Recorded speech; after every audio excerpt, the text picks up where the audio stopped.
আকাশবাণী কলকাতা। স্থানীয় সংবাদ পড়ছি প্রিয়া বিশ্বকর্মা। রেশন বন্টন দুর্নীতি মামলায় অন্যতম মূল অভিযুক্ত শেখ শাহজাহানকে অবিলম্বে গ্রেপ্তারের দাবিতে এবং সন্দেশখালীর ঘটনায় পুলিশি নিষ্ক্রিয়তার অভিযোগে বিজেপি আজ ন্যাজাট থানা ঘেরাওয়ের কর্মসূচি নিয়েছে। রাজ্য সভাপতি সুকান্ত মজুমদারের নেতৃত্বে মিনাখার চৈতলে দলীয় কার্যালয় থেকে সহস্রাধিক কর্মী সমর্থক ন্যাজাট থানার উদ্দেশ্যে এগিয়ে চলেছেন।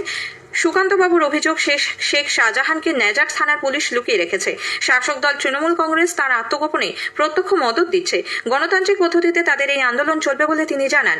এদিকে পুলিশের তরফে ন্যাজাট থানা যাওয়ার রাস্তায় 5 জায়গায় ব্যারিকেড করা হয়েছে। ব্যারিকেড ভেঙে এগোনোর চেষ্টা করলে পুলিশের সঙ্গে বিজেপি কর্মী সমর্থকদের ধস্তাধস্তি বেঁধে যায় বলে খবর। এনফোর্সমেন্ট ডিরেক্টরেট বা ইডির আধিকারিকদের বিরুদ্ধে আপাতত কোনো কড়া পদক্ষেপ করতে পারবে না পুলিশ। সন্দেশখালী কাণ্ডে ইডির আবেদনের প্রেক্ষিতে আজ এই নির্দেশ দিয়েছে কলকাতা হাইকোর্ট। তাদের আধিকারিকদের বিরুদ্ধে পুলিশের এফআইআর খারিজ করার দাবিতে গতকাল হাইকোর্টে মামলা করেছিল এই কেন্দ্রীয় তদন্তকারী সংস্থা। গত শুক্রবার রেশন দুর্নীতি কাণ্ডে সন্দেশখালীতে তৃণমূল কংগ্রেস নেতা শেখ শাহজাহানের বাড়িতে তল্লাশিতে গিয়ে আক্রান্ত হন ইডি আধিকারিক ও কেন্দ্রীয় বাহিনীর জওয়ানরা। এই ঘটনায় ইডি থানায় একটি এফআইআর দায়ের করে। আবার তাদের আধিকারিকদের বিরুদ্ধেও পুলিশ এফআইআর দায়ের করেছে বলে অভিযোগ ইডির। এই মামলায় আজ বিচারপতি জয় সেনগুপ্ত নির্দেশ দিয়েছেন, পুলিশ ওই এফআইআর এর ভিত্তিতে কোনো ইডি আধিকারিকের বিরুদ্ধে কড়া পদক্ষেপ করতে পারবে না। পরবর্তী শুনানিতে সিদ্ধান্ত হবে আদৌ ওই এফআইআর খারিজ করা হবে কিনা। অন্যদিকে পুলিশের এফআইআর খারিজের দাবিতে বিচারপতি রাজশেখর মান্থার এজলাসে আরও একটি মামলা দায়ের করেছে ইডি। সেটিও দ্রুত শুনানির আর্জি জানিয়েছে তারা। কলকাতা হাইকোর্টের রক্ষা কবচের আবেদন খারিজ হয়ে যাওয়ায় কেন্দ্রীয় স্বরাষ্ট্র প্রতিমন্ত্রী নিশীথ প্রামাণিক সুপ্রিম কোর্টের দ্বারস্থ হয়েছেন। আগামীকাল ওই মামলার শুনানি রয়েছে। শ্রী প্রামাণিকের আইনজীবী তার গ্রেপ্তারির আশঙ্কায় রক্ষা কবচ চেয়ে আদালতে আবেদন জানান। 2018 সালে কোচবিহারের দিনহাটায় একটি খুনের ঘটনায় গুলি চালানোর অভিযোগ ওঠে কেন্দ্রীয় মন্ত্রীর বিরুদ্ধে।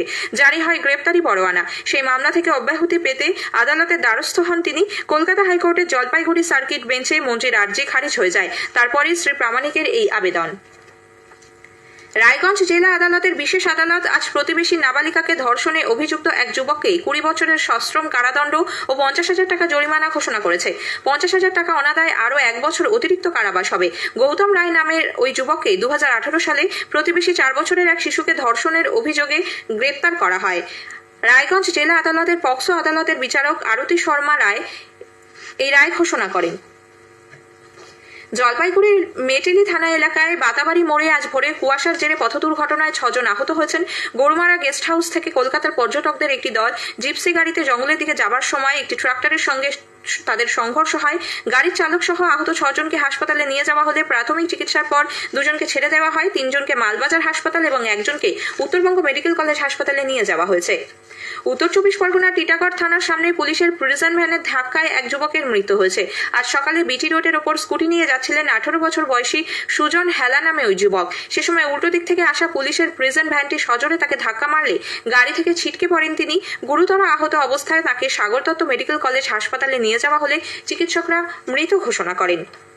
পূর্ব বর্ধমানের কালনার পুরাতন বাজারে পিঠেপুলি উৎসবে রূপম ইসলামের সঙ্গীতানুষ্ঠানকে কেন্দ্র করে গত সন্ধ্যায় চরম বিশৃঙ্খলার সৃষ্টি হয়। ব্যাপক ভিড়ের জেরে মেলা কমিটি গেট বন্ধ করে দেয়। ভেতরে ঢুকতে না পেরে বাইরে জমায়েত করেন দর্শকরা। এরপরই হুড়োহুড়ি শুরু হলে পরিস্থিতি নিয়ন্ত্রণে আনতে পুলিশ লাঠিচার্জ করে বলে অভিযোগ। আহত হয়েছেন বেশ কয়েকজন। মেলার ভিড় থেকে অস্ত্রসহ 4 জনকে আটক করেছে পুলিশ। এদিকে কালনার তৃণমূল কংগ্রেস বিধায়ক দেবপ্রসাদ বাগের অভিযোগ, বিজেপি অনুষ্ঠান ব্যর্থ করতে ইচ্ছাকৃতভাবে বিশৃঙ্খলা তৈরি করেছে। মুর্শিদাবাদের ফারাক্কা ব্লক তৃণমূল কংগ্রেসের সংখ্যালঘু সেলের সভাপতি তথা নয়নসু গ্রাম পঞ্চায়েতের এক সদস্যের বিরুদ্ধে অবৈধভাবে মাটি ও গাছ কাটার অভিযোগে জামিন অযোগ্য ধারায় মামলা রুজু করেছে পুলিশ। ঘটনার পর থেকেই পলাতক ডালিম মিয়া নামে ওই তৃণমূল কংগ্রেস নেতা। গত সোমবার ফারাক্কার জয়রামপুরে 5টি মাটি বোঝাই ট্রাক্টর ও একটি জেসিবি মেশিন বাজেয়াপ্ত করা হয়। এই ঘটনায় গ্রেপ্তার 4 জন ট্রাক্টর চালককে জেরা করে মাটি মাফিয়া ডালিম মিয়ার নাম সামনে আসে। ধৃত 4 ট্রাক্টর চালককে মঙ্গলবার জঙ্গিপুর মহকুমা আদালতে তোলা হলে বিচারক 14 দিনের জেল হেফাজতের নির্দেশ দেন। গঙ্গাসাগর মেলায় পুণ্যার্থীদের যাতায়াতের সুবিধার জন্য পূর্ব রেল শিয়ালদা ও কলকাতা থেকে নামখানা ও কাকদ্বীপ পর্যন্ত অতিরিক্ত ইএমইউ লোকাল চালাবে। পূর্ব রেলের মুখ্য জনসংযোগ আধিকারিক কৌশিক মিত্র জানিয়েছেন, 12 জানুয়ারি 9 জোড়া, 13 ও 14 তারিখ 12 জোড়া, 15 ও 16 জানুয়ারি 10 জোড়া এবং 17 জানুয়ারি 7 জোড়া ট্রেন চালানো হবে। প্রয়োজনে অতিরিক্ত রেকের ব্যবস্থাও থাকছে। কৌশিকবাবু জানিয়েছেন, পুণ্যার্থীদের নামখানা কাকদ্বীপ যাতায়াতের জন্য শিয়ালদা স্টেশনে 15 ও 16 নম্বর প্ল্যাটফর্মকে চিহ্নিত করা হয়েছে। থাকছে মোবাইল টিকিটের ব্যবস্থা। এবং প্রাক্তন মুখ্যমন্ত্রী ফারুক আব্দুল্লাহকে তলব করেছে। শ্রীনগরে আজ ইডির দপ্তরে তাকে হাজির হতে বলা হয়েছে। এই মামলায় 2022 সালে ইডি তার বিরুদ্ধে চার্জশিট পেশ করে। ক্রিকেট অ্যাসোসিয়েশনের টাকা আত্মসাৎ করে বিভিন্ন পদাধিকারী সহ বেশ কিছু ব্যক্তিগত ব্যাংকে তা পাঠানো হয়েছিল বলে অভিযোগ। সিবিআই এর পেশ করা চার্জশিটের ভিত্তিতে ইডি অর্থ তছরূপের তদন্ত শুরু করে। নিজের সভাপতি পদের অপব্যবহার করে বিসিসিআই এর অর্থ তছরূপের জন্য ক্রীড়া সংস্থায় তিনি নিয়োগ করেছিলেন বলে শ্রী আব্দুল্লার বিরুদ্ধে অভিযোগ আনা হয়েছিল। 2001 থেকে 12 সাল পর্যন্ত আব্দুল্লাহ ওই পদে বহাল ছিলেন। জম্মু পাকিস্তান সীমান্তে নিরাপত্তা ব্যবস্থা ও অন্যান্য প্রয়োজনীয় বিষয়ে গতকাল পর্যালোচনা করেছেন বিএসএফ জম্মু কাশ্মীরের মহানির্দেশক নীতিন আগরওয়াল এবং বাহিনীর অন্যান্য উচ্চপদস্থ আধিকারিকরা। বিএসএফ এর প্রধান আন্তর্জাতিক সীমান্তে কড়া নজরদারির কথা বলেছেন, যাতে বর্তমান সময়ে ঘন কুয়াশার আড়ালে জঙ্গিরা পাকিস্তান থেকে ভারতে প্রবেশ করতে না পারে। এই খবর আপনারা শুনছেন আকাশবাণী থেকে। আওয়ামী লীগ সভানেত্রী শেখ হাসিনা চতুর্থবারের জন্য বাংলাদেশের প্রধানমন্ত্রী পদে শপথ নিতে চলেছেন। ঢাকায় আজ সন্ধ্যায় সে দেশের রাষ্ট্রপতি মোহাম্মদ শাহাবুদ্দিন নতুন প্রধানমন্ত্রীকে শপথ বাক্য পাঠ করাবেন। বঙ্গভবনের এক মুখপাত্র জানিয়েছেন, দরবার হলে আয়োজিত এই অনুষ্ঠানে 25 জন মন্ত্রী এবং 11 জন প্রতিমন্ত্রীরাও শপথ গ্রহণ করবেন।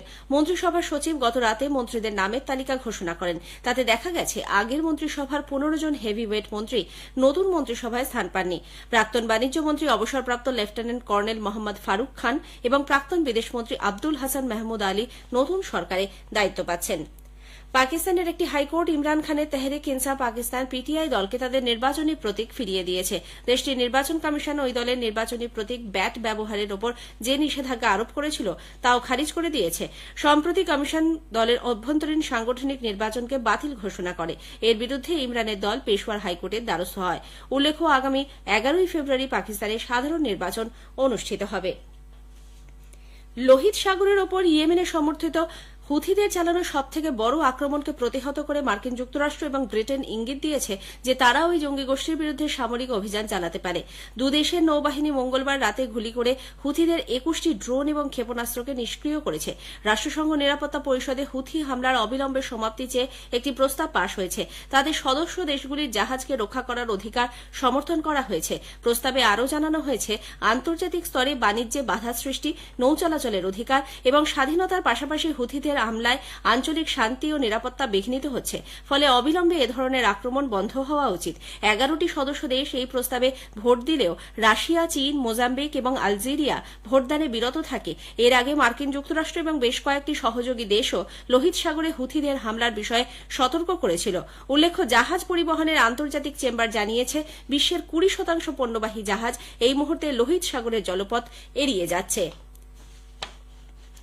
ড্রাগ মাফিয়ারা একযোগে দেশের বিরুদ্ধে যুদ্ধ ঘোষণা করেছে বলে ইকুয়েডরের রাষ্ট্রপতি ড্যানিয়েল নোবোয়া জানিয়েছেন। সম্প্রতি একটি টিভি স্টেশনে লাইভ সম্প্রচার চলাকালীন একদল বন্দুকবাজ সেখানে ঢুকে পড়ে 130 জনেরও বেশি জেলরক্ষী ও জেলকর্মীকে পণবন্দী করে রেখেছে মাদক পাচারকারীরা। মাঝে মাঝে শোনা যাচ্ছে বিস্ফোরণের শব্দ। এদিকে রাষ্ট্রপতি নোবোয়া 22টি মাফিয়া গ্যাংকে সন্ত্রাসবাদী সংগঠনের তকমা দিয়েছেন। ভারতের আবহাওয়া দপ্তর আইএমডি আজ থেকে দেশের উত্তর পশ্চিম অংশে তীব্র শৈত্যপ্রবাহ পরিস্থিতি হ্রাসের পূর্বাভাস দিয়েছে। রাজস্থানের বিক্ষিপ্ত কিছু অংশে অবশ্যই এই পরিস্থিতি অব্যাহত থাকবে। এদিকে পাঞ্জাব, হরিয়ানা, চণ্ডীগড়, উত্তরপ্রদেশ, আসাম, মেঘালয়, মিজোরাম ও ত্রিপুরায় আগামী 4-5 দিন ঘন থেকে অতি ঘন কুয়াশার পূর্বাভাস দিয়েছে আবহাওয়া দপ্তর। এদিকে দেশের বিভিন্ন অংশে কুয়াশার কারণে বেশ কিছু ট্রেন বাতিল করা হয়েছে।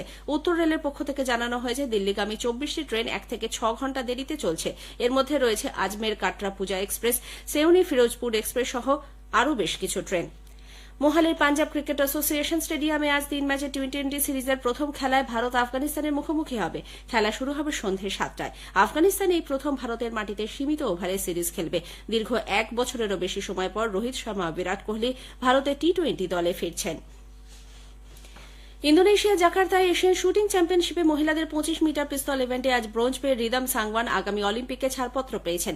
এই নিয়ে 16 জন ভারতীয় প্যারিস অলিম্পিকে খেলার যোগ্যতা অর্জন করলেন। 1টি সোনা, 2টি রূপো এবং 2টি ব্রোঞ্জ পদক নিয়ে প্রতিযোগিতা শেষ করেছেন রিদম। এর আগে গতকাল ভারতের ন্যান্সি মালহোত্রা মহিলাদের 10 মিটার এয়ার রাইফেলে সোনা জেতেন। ক্রোয়েশিয়া জাগরেব ওপেন কুস্তি প্রতিযোগিতায় পুরুষদের 57 কেজি বিভাগে আমান শেরাওয়াত সোনা জিতেছেন। চীনের প্রতিযোগিতাকে হারিয়ে গতকাল প্রথম স্থান দখল করেন তিনি।